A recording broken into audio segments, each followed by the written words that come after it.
Assalamualaikum. Selamat pagi para siswa.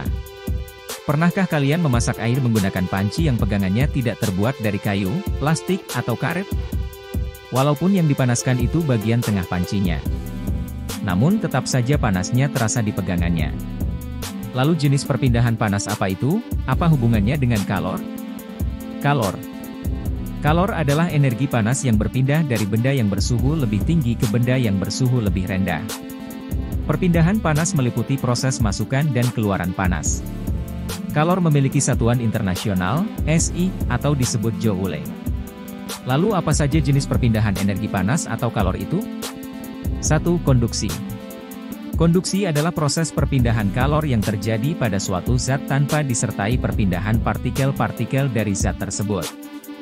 Beberapa contoh perpindahan kalor secara konduksi, antara lain: benda yang terbuat dari logam akan terasa hangat atau panas jika ujung benda tersebut dipanaskan. Misalnya ketika kita memegang penggaris besi yang ujungnya dipanaskan dengan lilin. Knalpot motor yang menjadi panas saat mesin dihidupkan.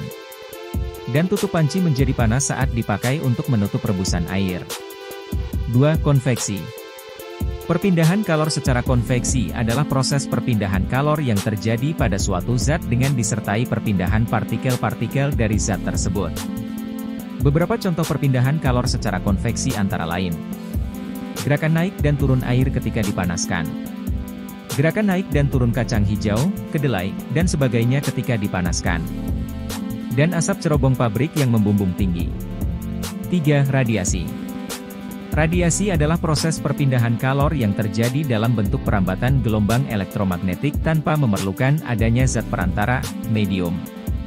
Beberapa contoh perpindahan kalor secara radiasi antara lain: panas matahari ke bumi meskipun tanpa ada medium yang memerantainya. Proses penetasan telur unggas dengan panas yang dihasilkan dari lampu yang menyala. Dan pakaian yang dijemur di bawah terik sinar matahari yang kering karena radiasi panas matahari.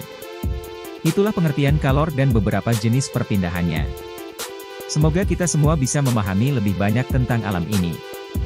Karena semakin banyak kita memahami keajaiban yang terjadi di alam ini, seharusnya kita lebih dapat bersyukur lagi kepada Tuhan Yang Maha Esa karena telah dititipkan alam yang luas dan indah ini.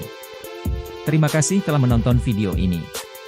Terus belajar bersama Bimbel El Fikri dan jadilah bintang di kelasmu.